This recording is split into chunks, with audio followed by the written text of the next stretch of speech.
Pemirsa Tegar TV dimanapun Anda berada, kita lanjutkan dialog spesial kita bersama Bapak Zulkowi SITMM, Kepala Seksi Pengendalian dan Penanganan Sengketa, didampingi dengan Bapak Agung Mulya Utama SSTMH, Kasih Survei dan Pemetaan Tanah BPN Pesawaran. Di sesi pertama kita sudah bicara soal program kerja dan tupoksi bidang kedua Pak Zulkowi dan Pak Agung.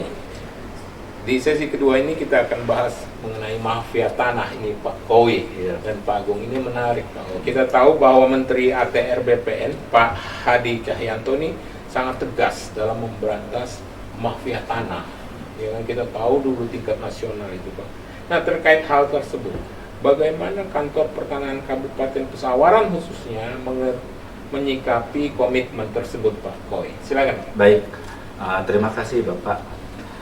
Terkait dengan masalah komitmen dari Kementerian ATR BPN umumnya dan khususnya BPN Pesawaran untuk concern untuk memerangi mafia tanah, ya. Tidak lanjutnya, pertama kami pada bulan Maret tahun 2020 itu mengadakan MOU dengan Kejaksaan. Kejaksaan Pesawaran telah mengajukan MOU dan Kejari Pesawaran. Kemudian dan di sana kami berkomitmen untuk bersama-sama mencegah dan melakukan penyelesaian kasus-kasus maupun yang terkait dengan mafia tanah. Itu yang pertama. Yang kedua, yang langkah yang komitmennya juga tadi itu masuk dalam program kerja kami adalah yang paling, bila bisa dikatakan di kepentingan kami itu program kerja primadona ya, yang PTSL tadi ya. PTSL tadi itu merupakan program nasional ya. Itu di Kabupaten Pesawaran kami dalam tahapan pelaksanaan PTS tersebut. Pada saat kan ada tahapan PTS tersebut, ada mulai dari penyuluhan sampai penjualan sertifikat. Pada saat permulaan program PTSL tersebut kan ada program sosialisasi atau penyuluhan ya. Nah, program sosialisasi dan penyuluhan tersebut kami melibatkan dari aparat kejaksaan dan Polres. Jadi kami dalam rangka sosialisasi untuk pelaksanaan PTSL, kami menyertakan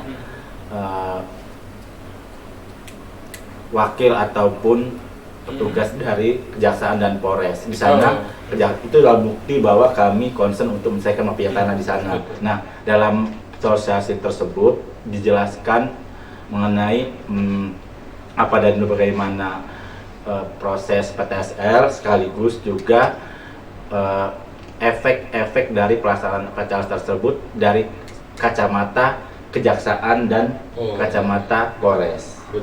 Pak Kowi itu apa sebenarnya sih definisi dari mafia tanah itu sendiri Pak Kowi? Mafia tanah itu Pak, itu sebenarnya kalau mafia tanah itu ada kita intinya pada unsur adanya unsur kesengajaan atau itikat yang tidak baik. Tapi memang intinya mafia tanah sendiri adalah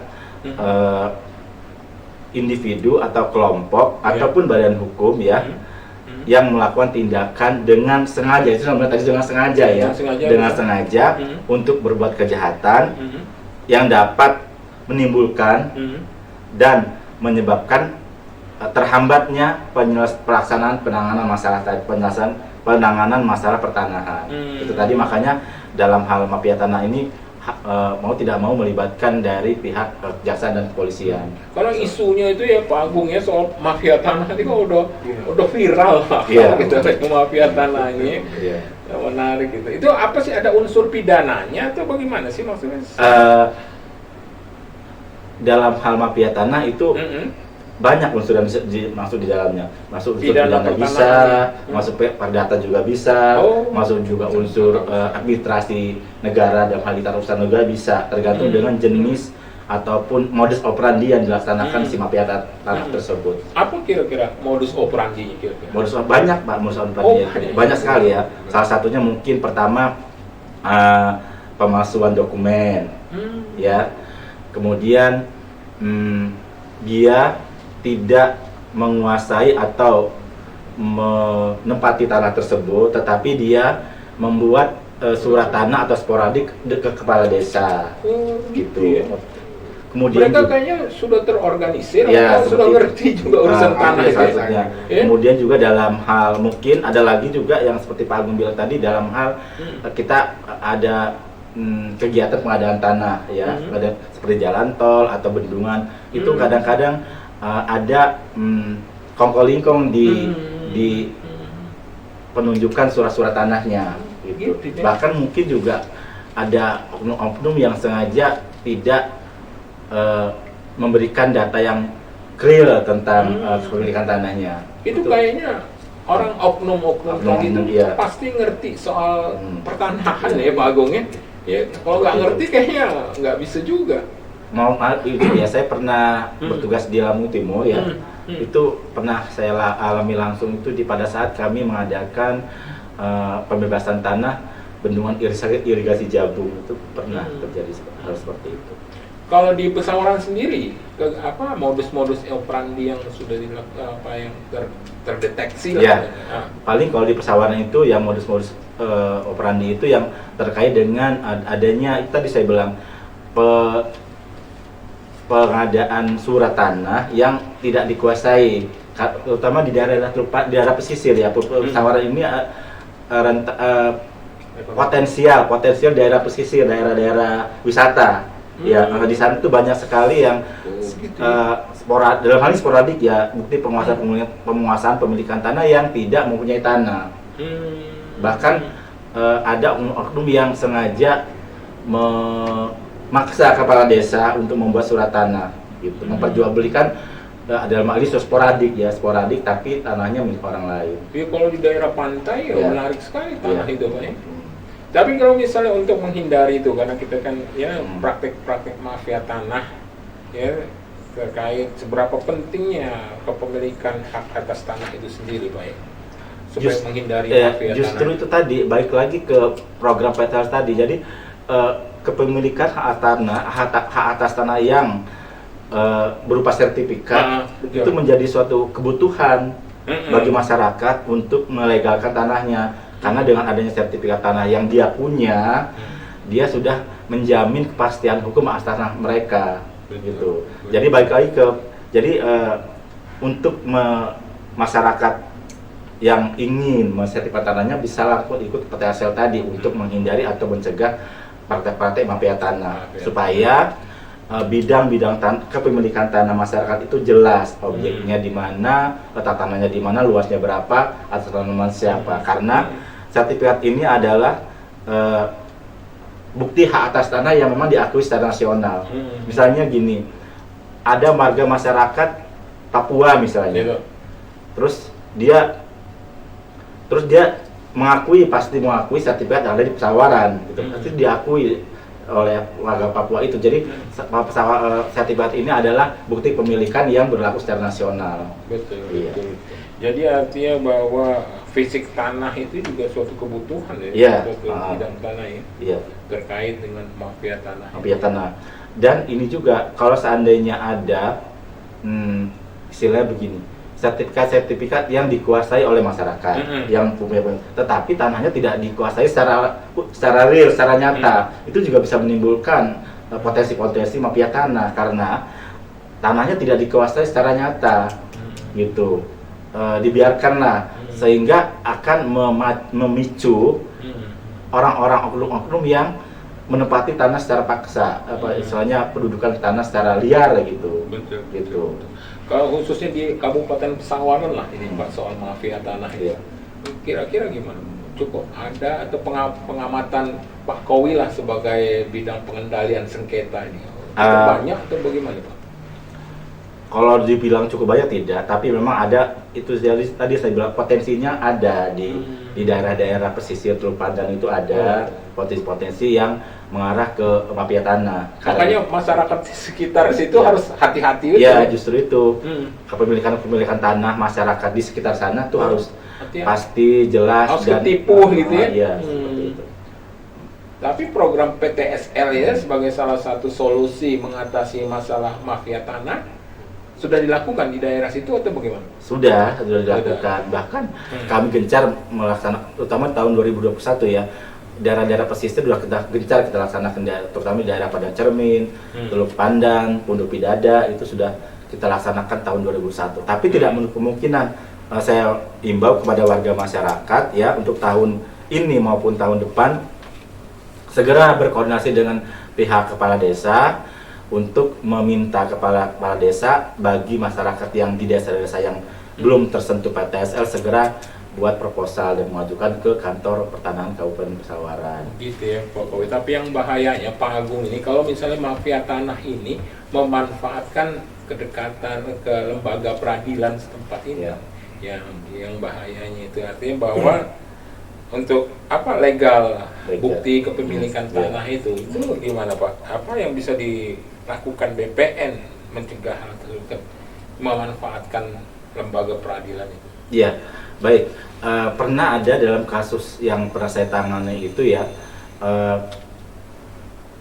ada surat keputusan dari pengadilan yang berbeda, satu objek tapi berbeda jenisnya. Nah, disitulah kami melakukan cross check dengan pengadilan setempat mana yang benar seperti itu masalah kepemilikannya.